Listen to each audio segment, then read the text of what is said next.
The Lethal Company Ironman challenge, a challenge where we have to go to every moon in order. This is probably one of Lethal Company's hardest challenges, and I've struggled to beat the challenge solo, so I've forced two of my friends to attempt this challenge with me. Can we do it? With all that said, let's head to Quota 1. Watch out for the hole.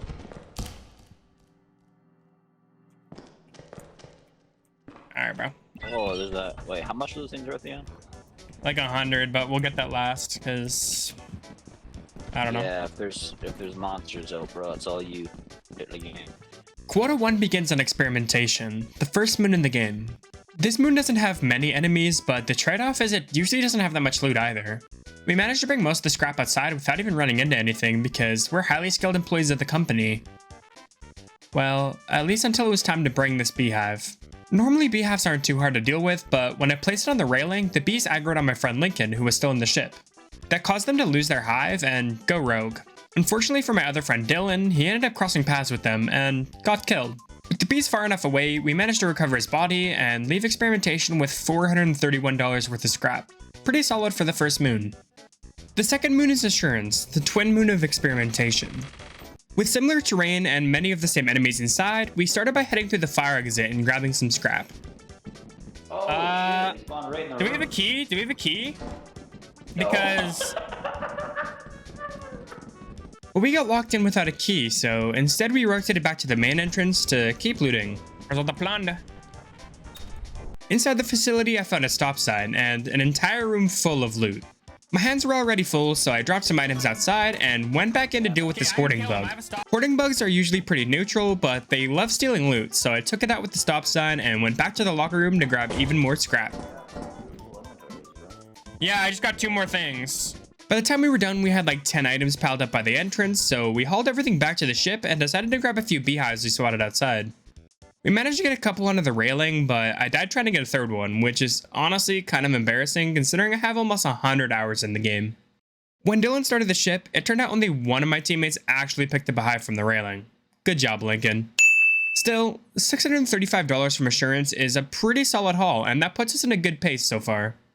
The last moon of Quota 1 is Vow. Vow is one of the 3 green witches, meaning it's covered in dense vegetation, and today it's stormy. That means lightning is attracted to any metallic scrap we're carrying. We started by heading into the fire exit since it's located in a valley. Once enemies begin spawning, getting out of there can be quite problematic, so we wanted to clear it out as fast as possible before it turned into a death trap. Inside we got the mineshaft interior, which is about a 45% chance to spawn, and honestly, it's one of my favorites. Once you find the cave entrance marked by the purple light, loot is usually pretty easy to come by. It's also very easy to get lost though, so I like to drop scrap as markers to find my way back. While we were gathering items, Dylan fell into a massive hole and died. There's a barber. Bro. This isn't even the right way, bro. What the fuck? Which is probably my fault for not warning him, especially since he literally asked me to, but to be fair, I didn't think he'd follow me this way. Hey, here, take this. So warn me about holes. There's a barber. So his death wasn't completely in vain, we did make it out with the scrap we found. And to be fair to Dylan, when you're holding the toilet paper, this is basically your vision. Although he does fall into holes a lot, so I don't even know if we can blame the toilet paper at this point. Now remember how I said it was stormy? Yeah, now we actually had to bring the loot back. Any metallic scrap needs to be dropped the moment you hear static, or you'll get struck by lightning and instantly die. Lincoln and I ended up juggling our scrap the entire way back to the ship until we finally made it. I went back for a couple extra items, but after that, we decided to not push our luck. Between the storm and enemies spawning outside, I'm not that good at this game. After traveling to 3 moons, you have to stop at the company building to deposit scrap and meet a profit quota. When a player dies, you lose a portion of the money you sell for, so to counter this, we only sell the bare minimum required to meet the quota. This way, as long as all of us don't die on the same moon, we'll keep our scrap to sell for when we need it. But it's foggy now, bro. Yeah, and he's like AFK, so he's not gonna be able to find his way in, bro. Offense is our first intermediate moon, which means more scrap, but also a lot more enemies. We got the facility interior, which is weird because it's less than a 40% chance, and I swear every time I come here, it's always a mineshaft. Early on, I found a locker room with 3 pieces of scrap, and almost died to a turret trying to grab them. I am almost dead. Hey. Oh, you found your way in, Dylan! Not wanting to overstay our welcome, I sent Dylan in to grab the apparatus while I picked up an extension ladder. He didn't know where it was, so I just had to do it myself. While searching the facility, I started hearing a distant crying, and in this game, if you hear crying and don't deal with it, you're dead. Eventually, I found the source. a man-eater. It looks harmless, even kinda cute, but if you don't calm him down in time, it will literally eat you. The only way to stop its crying is by picking it up and rocking it like a little baby, which means I now had to navigate the entire facility while babysitting. While I finally found the apparatus, I ran into another problem. I couldn't carry both at the same time, so if it started crying again, that would be a bit problematic. Somehow, I made it back to the ship without it going off. Dylan, on the other hand, was not so lucky. He got completely lost holding all the scrap I gave him. To be fair, it was foggy, but come on, man. While waiting for him, I went back through the fire exit to grab a bit more loot, but I never made it back to the ship. I landed directly on an eyeless dog's head, and after, no joke, 6.5 minutes of wandering outside, Dylan met the exact same fate. Oh, save me. We lost a lot of potential loot and only walked away with just under $200, but considering Offense is the worst intermediate moon, it only gets better from here. March is our next intermediate moon. It's another one of the Green Witches, and it used to be my favorite moon. It has 4 entrances, so we decided to split up to cover more ground. I went solo through one of the fire exits, while Dylan and Lincoln took the main entrance. Pretty quickly, I found 4 pieces of scrap, and brought them back to the ship. On my next run, I entered through a different entrance while they were hauling loot. And that's when I heard it. A very startling sound. I've got to say me. Oh my lord. Oh hell no. No, it wasn't my atrocious singing. I swear, it's usually angelic. I was just trying to go a little high pitch and it came out a little crackly. No, the sound I heard was a quiet little hey. Oh my lord. And if you hear that, your death is basically guaranteed. That means you've been targeted by the ghost girl. She'll stalk you for a bit before killing you, so the only real option is to stall and hope you buy yourself enough time. So I ran back to the ship, only to check the monitor and realize both Dylan and Lincoln were already dead. What? You were just alive. At that point, I grabbed the soccer ball they left outside and got out of there before whatever killed them could claim another victim. Adamance is the last of the Green Witches, and more importantly, our final intermediate moon. It's probably my least favorite or second least favorite free moon, mostly because getting around outside is just painful. Yeah, I guarantee we're not making it back. Maybe we will. And of course, it's eclipsed, which means enemies are already spawning both inside and outside, making this moon immediately harder. Lincoln and I headed through the fire exit to start looting. Inside we found a Bracken, an enemy that stalks you constantly, and if you don't look back for too long, it will snap your neck. So the entire time, we had to keep checking behind us while grabbing scrap. After finding a few items, we decided to leave. There was a slime blocking the exit, but those are easy enough to dodge, so we got out without much trouble. Getting back to our ship though, that was a different story. A forest giant spotted us. These things are fast, so our only option was to sprint across the bridge. Except, the bridge has a weight limit, and with all our scrap, we were way over it. What? Yeah. Good speaking, bro. Fuck you, I'm out of here. How'd you get up there? We fell into the valley, with a giant still chasing us. They rely on vision, so I hid behind a tree while Lincoln made it back to the ship. Once he got inside, I followed right after him. Meanwhile, Dylan was just AFK on the ship, so with that, we took off from our final intermediate moon, somehow all still alive.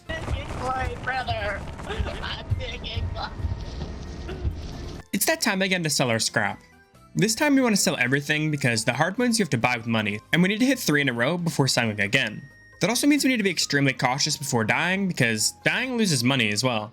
I'm gonna skip over selling because that's boring. Let's just head to Rend.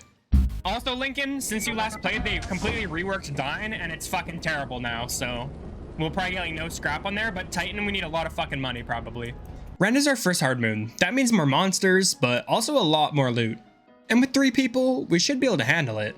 Inside, we finally get the last interior we haven't seen yet, the mansion. A lot of people don't like this layout because the loot is more spread out, but I actually enjoy it. There's so many different room types that it makes scavenging way more interesting. Unfortunately, fun doesn't exactly pay the bills in Lethal Company. We just weren't able to find that much loot. There's also a nutcracker inside. I won't go too in-depth on it here because it's not super relevant, but I do plan on making more videos, so I'll cover it properly another time. On top of that, the same forest giants from Adamance can spawn here, and since they rely on line of sight, they're especially dangerous on this map, where it's hard to see and even harder to hide. Instead of pushing our luck, we played it safe. 1 trip in and out, and honestly, that was enough. We made it back with over $600 worth of scrap, so let's move to Dine. Dine is the worst moon in terms of average value. Most scrap here is worth $10, but there are over 200 items. So while the average is terrible, the potential is actually really high. But unlike a certain loaf of bread, my friends and I are just average players. To make things worse, the moon was flooded, meaning the main entrance was completely submerged. We went anyway, and I'm not gonna lie, there are an uncomfortable amount of feet and tongues in Dine. Yeah, keep me away from this place. Not because it's gross, but because I might start enjoying it a little too much. Right at the entrance, there was a spider blocking the way. They're pretty annoying to deal with, so instead of forcing it, all three of us grabbed what we could and went back to the ship. After that, Dylan and I went back in for seconds, because we knew there were still feet left behind. I knew we were brothers. We made another trip, grabbed everything we could, and after all that, we only made $197. Yeah, that sounds about right. But honestly, I expected Dine to be bad. That just means we need to lock in for Titan. Titan is the last moon visible in the ship's console. My friends and I used to run this one all the time, so surely we're about to make a ton of money. The main entrance is right next to the ship, and even the fire exit is super close, so getting loot back should be pretty easy. Inside, we got the mansion layout again, which is only a 12% chance on this moon, so already things are looking pretty good. We started by bringing a bunch of loot outside to make hauling loot to the ship way easier later. Then we headed through the fire exit. I really hate to say this. I think there's someone hanging right there. Yeah, Lincoln is just hanging from the ceiling. And to make things worse, the bracken is back. You're supposed to keep looking at it so it doesn't snap your neck, but Dylan took that a little too seriously and had a full staring contest with it. Staring at him for too long makes him mad, which resulted in me getting slimed, so now it's just Dylan with both me and Lincoln dead. It's entirely up to him to bring everything back, and for a second, it actually looked doable, until something came outside. Oh shit. Dylan didn't hear it at first, while going back for more loot. But yeah, that was the Masked. An enemy that pretends to be one of your teammates. If he didn't notice it in time, the run was completely over. But at last second, he saw it.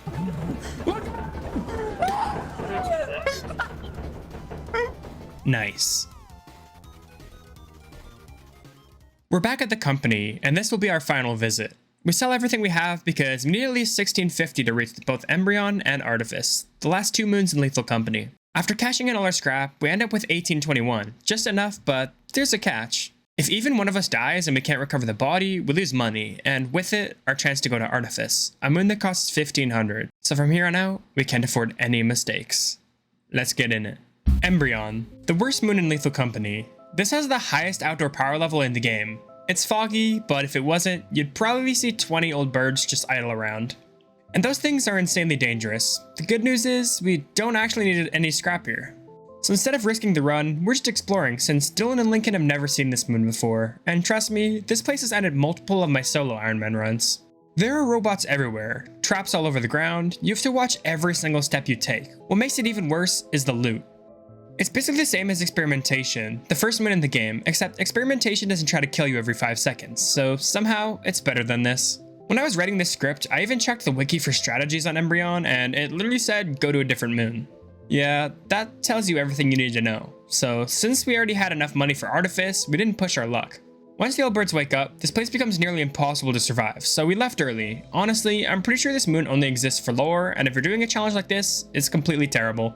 Bro, fuck this moon, we're going to Artifice. I've never been to Artifice before. Oh, I think they're waking up. I don't know what that noise is. I don't know. Bro, they make baby crying noises, Lincoln. Oh yeah, you see he's flying around? Yeah. Okay, I've never been to Artifice before. Artifice. Like I've said, I've never been there before, and neither have they, so yeah, we're in for a treat. Outside, there are these large sheds you can use to trap enemies, but that's a lot easier said than done. Inside though, we hit the jackpot. There was so much loot. We stacked everything onto the elevator, fully expecting to come back and grab it all later. I even added a golden cup to the pile, and immediately got my neck snapped by a bracken, again. Lincoln just watched my body get dragged away like it was straight out of Scooby-Doo. With one less teammate, bringing back everything was going to take way more trips, so they grabbed what they could and tried to make it back to the ship. But outside, it was chaos. Lincoln got cornered and killed by an old bird, but somehow Dylan made it back. After all that loot, we only got $90. Yeah, so with every moon now completed, we decided to run Artifice one more time, just to see if we could actually do it right. This time, we went through the fire exit. I found 4 pieces of loot almost immediately, and instead of bringing them back, I got greedy. We all left together, but an old bird blocked our path to the ship. Lincoln and I stuck together, trying to find another way, and that's when I saw a dog inside. There's a dog inside. There's a dog inside that building.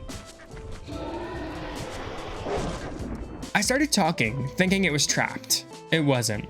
After Lincoln died, I tried making it back to the ship again, but I got blocked again. At one point, I actually thought I was safe. I even started mocking the old bird.